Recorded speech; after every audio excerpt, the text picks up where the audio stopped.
Hey folks, this is Mickey G. We just witnessed another great NBA Finals, and these young guys from OKC put on a show, and they played team ball. Rodney and I talk about the NBA championship in this edition of Old Fools Talking Old School. Okay, they're a good little young team.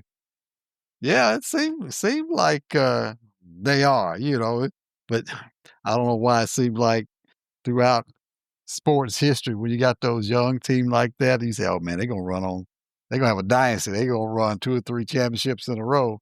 Seem like a lot of times it just don't happen. No, They either get guys that want to make some bigger money, they go elsewhere, whatever, exactly. and then all of a sudden it's like, well, man, what happened to that team that won it in 2025? Well, they only got about a third of the players that won that championship now. Well, that's right, So because I it'll tell be, you what, in 3 years from now, they ain't going to be able to afford none of these young men. yeah. And it's going to break up. I mean, case in point, these old men, look at Kevin Durant today. Man, these folks don't stay together long no more. You don't get an opportunity to see if we can win because you ain't going to be there long. Yeah. What kind I never, like I said, I ain't followed the NBA like I used to in forever, but, do they have any of them young players under decent contracts, or all of them gonna be coming up in the next year or 2? Yeah, Gilgeous-Alexander signed a big one. And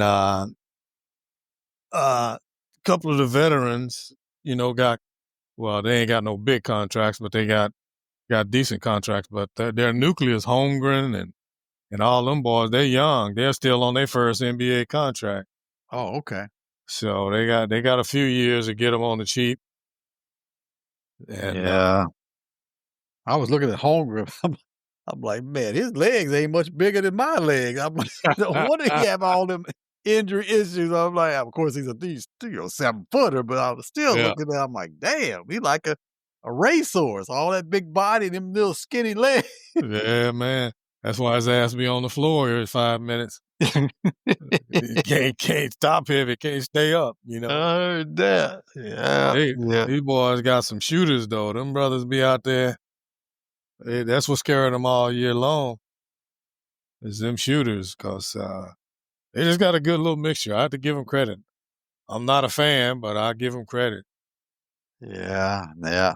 Now I got even more to dog my brother-in-law about, 'cause, he's a big, Durant fan, and, Yeah. every So time, so am I.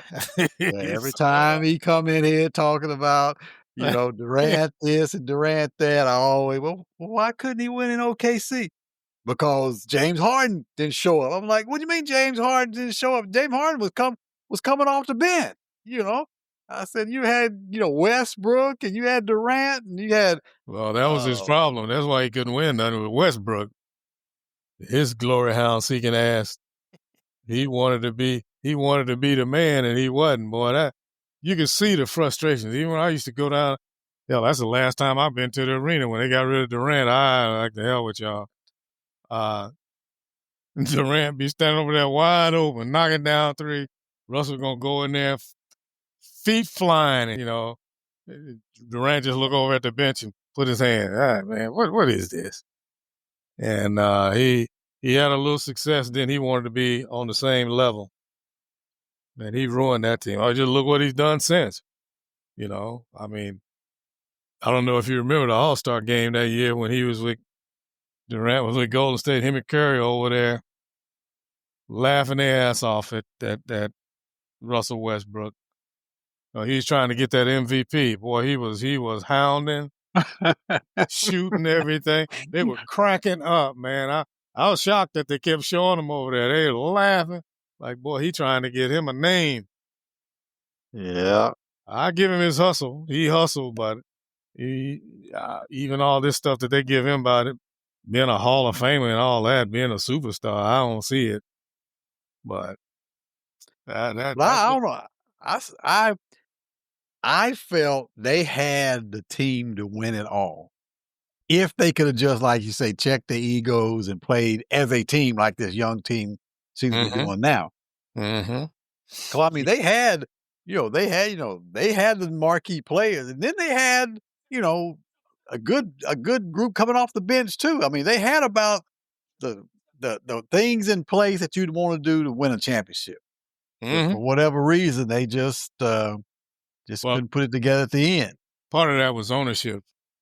Uh, and it ain't like I know all the ends of it all there, but just so happened my partner, we used to get tickets for the game from one of the team chaplains because he's the pastor of his church. And he was telling me that his pastor told him that uh, the way they did Harden, because this owner down here, he's a redneck like a big dog, man. You don't even see the players interact with him like the rest of the owners do. But anyway, he played hardball with him when their contracts came up. First, he did it to Jeff Green. Mhm. Jeff Green was down here playing some good ball, and first he did it to him, gave him a figure like $40 million, which that ain't nothing to sneeze at, but their worth was more than that. And he was like, they even called Jeff Green's grandmama because she raised him, had her in here. Now this is per the pastor, Right. and trying to get him to get him to sign this 40 million, he gonna impress them. And Jeff was like, nah, we're gonna hold out for a little bit more. Then he just traded him. Just got rid of him. Well, came time for James Harden, same thing. They had him up there. They wanted, because they had a structure that they wanted to keep, because they know they was gonna have to pay Durant, and then for whatever reason, because they love Westbrook down here. They'll retire his jersey here. But he offered this boy Harden, told him 40 million, and he was like, "Well, I think I want to see what the market is going to bring." And he asked him because he wanted to stay, and the pastor said he asked him, "Well, give me 24 hours to figure out what I wanted to do," because he was looking at staying. That's when they went undercover and traded him to Houston, right? Right. Right. Got out of right there. So this management here, they're winning in spite of that owner because I didn't give him no credit before because there's always, at that time, I couldn't stand Popovich. Oh, he's from the Popovich tree. I'm like, Popovich ain't got no damn tree. This general manager here, but he done turned out to be pretty good. He done some good drafting and got some good players in here. But yeah, that's why that team underachieved. He didn't give him a chance. He was trying to get everybody on the cheap. Yeah, and that happens a lot of time, like, especially when you get players that, are on that level, Yeah. But then again, like OKC, just like the Spurs, we talk about Popovich being in those small markets, Yep. it seemed like that's always sort of part of the deal when they're trying to assign players is, they don't have as much, revenue and stuff as some of the other larger market too. And I guess that sort of evened out a little bit with some of these contracts they've negotiated as a league Mm-hmm. for television rights and things of that nature. But Mm-hmm. the Spurs, I've always said the Spurs always won their championship on them lottery picks and getting, Oh, when they were bad, a luck of the draw. yeah. Yeah. If you Hell look yeah. at it, yeah. Yeah, that's how they got it. That's why I didn't care for Popovich till I found out he was a good man, because Right. everybody hot, well, Pop this, because Pontu was one. Well, Pop, because he'll get on Tim Duncan. I said, yeah, but he kissing his ass when them cameras ain't there. You know how sports is played. You don't bite the hand that's feeding you. That's And right. Tim was just a mild mannered dude, like, okay, whatever. And so was David Robinson. Those are two kind of dudes that was coachable, and but they were, to me, they were giving Pop too much damn credit. Well, pop this and pop that. Oh, yeah, please give me a break. I know how sports is. Shit, you gonna play that little role. Well, if he can get on Tim Duncan, he can get on anybody. Well, I tell you what, he apologizing when the cameras ain't around. So, but then I got to see what kind of man he was. I'm like, okay, well, maybe I was wrong.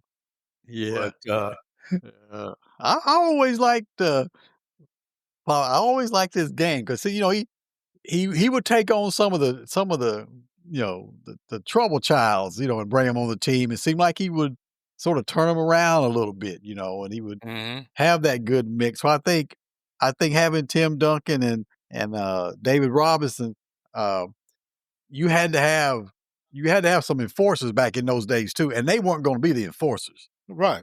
So he'd bring on other players that would be more the enforcers on the team and just let them go and just play their game. So he was sort of good at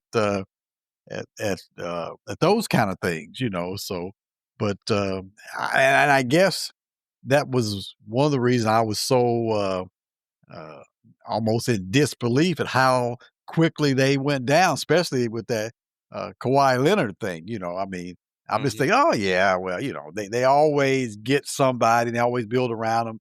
But boy, I tell you, when they went down, they just went down For years. for years, and I mean, they really ain't got back nowhere near that level yet. And this young Wamba Yamba, as I call him, he might get them there, but I don't know. I mean, He needs some more help. That's for sure. that's what I'm gonna say. He needs Now they he got the needs that. nucleus. They got the nucleus of a nice little team. I like their players. When I finally saw them play, I was like, oh, they got some players on here. They hustle and get up out of there. They kind of remind me of a young OKC team. Mhm. And that's the one way to beat the collective bargaining agreement and these contracts is develop your own young players. I have to give this boy credit. Damn, I can't even think of his name. The general manager here, he did this from the ground floor. He's got a few years to roll off these guys because I said they're still young on Yeah. those new contracts. But the bargaining agreement has got these dudes. I think that was for the owners because they're like, we're tired of dynasties now. Give us a shot. So they can't hold them players. You can't sit on them good players for a long time. And Nah. but also along with that, and again, I ain't taking nothing away from Pop. God bless him. Uh, is that, and as you know, in competitive sports, they can say what they want to about giving these coaches all that, but it's the star players that keep them Negroes in check. Look just like Dennis Rodman. Dennis Rodman was crazy in a Betsy bug. When he went to Chicago, Michael checked his butt. And the star players, if they got the kind of personality, like I couldn't see Gilgeous Alexander checking nobody. He too mild mannered, you know. But you gotta have some. Well, just ask Vanderbilt up there. They finally got them some thugs, and they started winning some damn games. You got to have a mix. You can't have all them good guys. You gotta have some. Yeah. You gotta have some of them thugs out there. Yeah. Somebody got to keep them in check. Well, that's the same way it was down at Miami when Jimmy Johnson was down there. That's all he had. Exactly. That's all he had was them thugs on his team. So yeah, he Yeah, finally man. realized that's what you got to do. And Yeah. the good thing about Vanderbilt is that some of them thugs finally got around to getting their GPAs up to where it doesn't look like Yeah. it doesn't look as bad, because that was a bad part about Vanderbilt. They had such high standards and things at one time, but Mhm. Then all of between a sudden, lowering them a little bit and some of yeah. these guys getting theirs up a little bit, Hey, they sort of met in the middle. that bowl revenue ain't so bad. We can drop that to 2.5. Yeah, You know, yeah. we gonna get paid. Wow. Cause But man, I tell you, that's what everybody else is doing. You can name them all. Baylor had them high standards. That's why they was always at the bottom. And finally, they're like, shit, we gonna have to do something about this. We playing in all these new nice stadiums, and we got an old 75-year-old stadium. Yeah, let's get us some thugs in here too. Texas is yeah, full of them. yeah, yeah, yeah.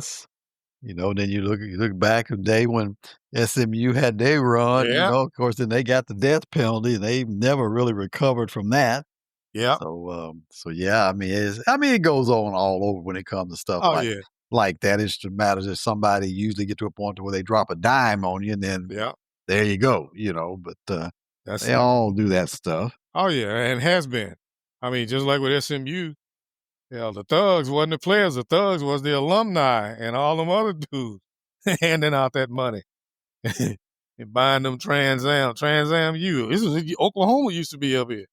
I remember Daryl Shepard and all them dudes. Every brother on this team had a damn Trans Am with the bird on the hood.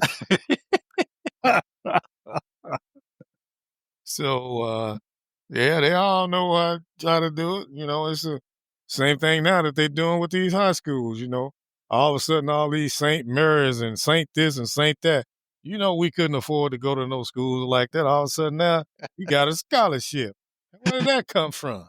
Yeah. Oh, yeah, things have definitely changed. I remember Yeah. back when and, the guy that was I guess he was 2 years behind me, he was good all around, baseball, basketball, football, and when it came to his best sport was football, and, there was a couple teams, Tennessee, UT, Memphis State, but they was at that time, even Tennessee State was looking at him, Hmm. and, there was some alumni from UT back in the day when, a lot of people didn't have private planes. Right. And, these brothers had the private plane, took him on his private plane up to UT for a recruiting visit and stuff. Now, here you are, somebody that ain't, barely able to get their own car, kinda thing, and you being flown around from McMinnville, Tennessee to Knoxville on a private plane and stuff.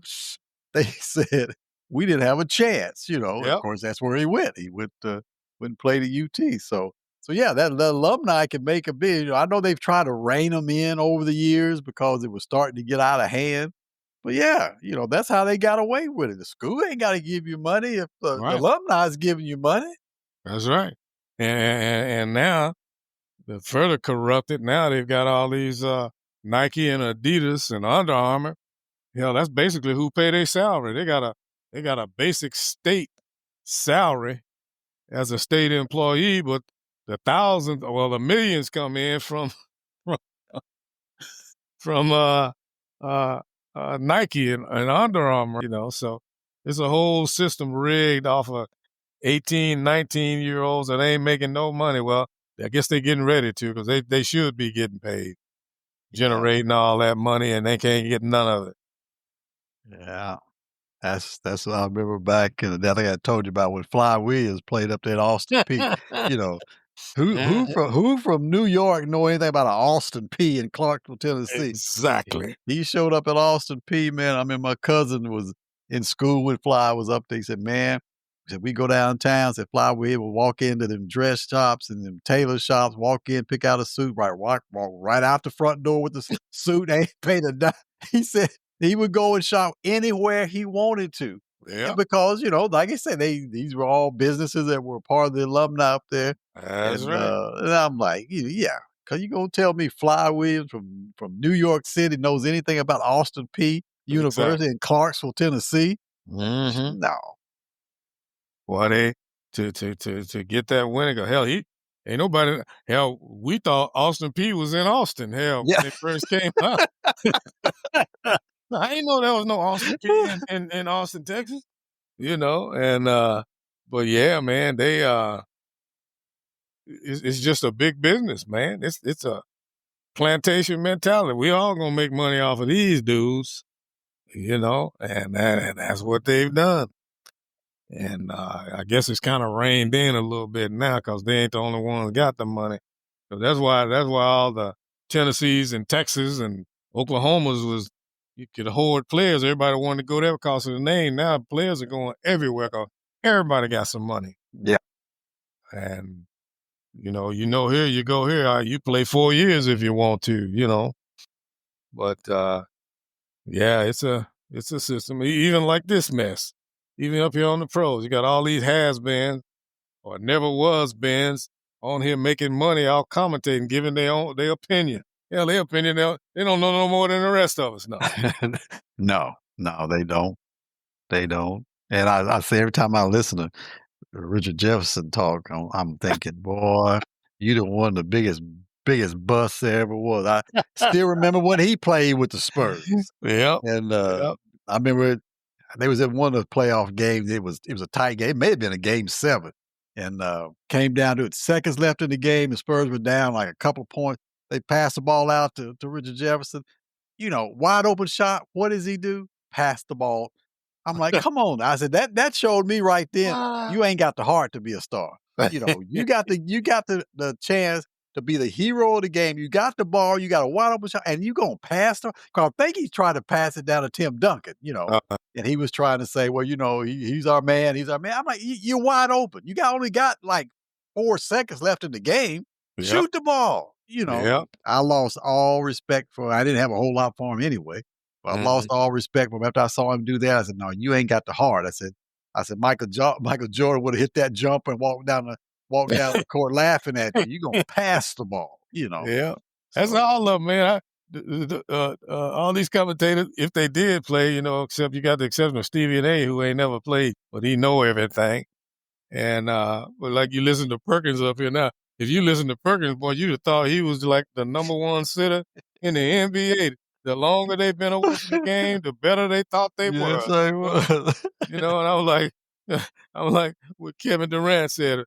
Well, it's amazing for somebody to average 2.5 points a game and 2 rebounds that, that knows it all. So I'm right along with him, with that because that mess. Even Barkley, they couldn't never stop me. Well, hell, a whole lot of people stopped your big fat ass. He's young, stronger, faster, higher jumping. Boy, they kill your behind. And Oh, you yeah. undersized too at 6'5", Mhm. you know? You 6'5", you weigh you 400 pounds, hell, they'd have knocked your ass all over the place, man. Yeah, yeah. Oh, yeah, it's a different game, Oh, and different. as I was talking about, with the Spurs and things, with those lottery picks and things of that nature, that's when every team had to have a low post player. Mhm, mhm. These days, that ain't even an issue, you know what I mean? I should say the issue, I know, like, Holmgren tonight he was getting some point, he was scoring, well, it wasn't because they was bringing the ball down and throwing it down low to him for him to work down inside, No, you he know, got he he was got get he got he got them shots on the side, the garbage. Uh, Yeah, you know, the big man today, if you can't shoot no three, you ineffective. And pretty much now somebody needs a big man like my boys who piss me off every year and not get one. Like Golden State, they just need somebody to clog the middle and get some rebounds and if they can hit a three, that would be good. right. But today, that's why I can't listen to Shaq with any kind of seriousness. Oh, they need to slow the ball down and get it in the paint. For what? You ain't got nobody in the paint to do nothing with it. The 7-footers is out front. That's why half the time during the year, them 7-footers that ain't agile and can't move, they man be killing them because they come around that pick and roll and they pick and pop. They at the 3-point line and then they just standing there looking at them. Yeah. Yeah, well, Again, it's just like when they were talking about halftime tonight and stuff. Back in the day, it would have been just that. They're not hitting their outside shot. You need to get down low to the yep. post, whoever that may be. You know, Nowadays it's like, well, they're not hitting their threes, so they need to come out and shoot more threes. It ain't like it ain't it ain't like, no, they need to get the ball down low so they can get an inside game going. No, they need to come out and shoot more threes. Yep. It's like they're gonna eventually fall, so they need to come out and hit more threes, shoot more threes. That's Yes, the sir. mindset these days. Yes, sir. Yes, sir. Yes, sir. It's a whole It different ball. That's why it you is. don't need these dinosaurs up there trying to talk about the new game. No, no, Yeah. no. It's changed so much from what it used to be, and I guess that's the way I mean, yeah, you say these young guys are taller, faster, more agile, can handle the ball better. I mean, back in the day, if you was over maybe, well, there was some power forwards and all, maybe 6'7", 6'8", 6'9", that could handle the ball pretty decently. I mean, look at Magic. Magic was an anomaly, Yep. be able to be so tall and handle the ball. these days, I mean, when you get 6'5", 6'6", 6'7" guards out there, it's a whole nother game. Exactly. Whole Well, nother game. and it's evolving even more because now you calling Steph Curry and Jalen Brunson, the little guy. Them Yeah. dudes 6'3". The only place they little is on the basketball court. And I'm saying this game has evolved because the people are evolving so much. Yeah. Yeah, they're getting bigger and stronger and faster, and just like Bill Russell said years ago, you don't know what they're gonna be like in the day because you don't know who's sleeping with who these days. Well, when he said that on that show that night, he said, I forgot who it was asking. It was him. I don't know. It was him and a couple other players, and the commentator said, "Well, Bill, what do you think the future about? What do you think the players are going to be like? 10, 20 years." Bill said, "Nobody knows because you don't know who's sleeping with who these days." So, and I'm like, "You're right. You are exactly right." Because there's this couple back in McMill. She's a teacher now. She played ball in high school and went to college and played. I mean, she was okay. She never was like a no dominant person that went to the league or anything like that. But she played ball. She married another guy that I guess he's probably 6'4", 6'5", something like that, maybe. And they were out there at the Juneteenth event together. I was telling one of the guys, the board members, he played ball in high school back in the day too. I said, Steve, man, they ought to be having 8-foot kids, as big and tall as they are. You would think they go have, but like you say, there ain't no guarantees. But still, if there's any couple that you would think we're going to have some, because she's a big girl. I mean, not fat by any means, but she's a big boned girl, tall and And I said, if there's any couple that should be having 7-foot kids, that should be the two of them. But then again, you just don't know. No, you don't. And these kids nowadays, even if they've plateaued at the height thing, but they keep coming, man. I forget where I was from. Usually on Saturday morning, I eventually end up looking at one of them because ain't nothing else on TV, the Future Stars of America. And they'll have like a kid that's 7'2", that's in the 9th grade in the class of 2028. So you don't know what's coming up out of there, man, how good they're going to be.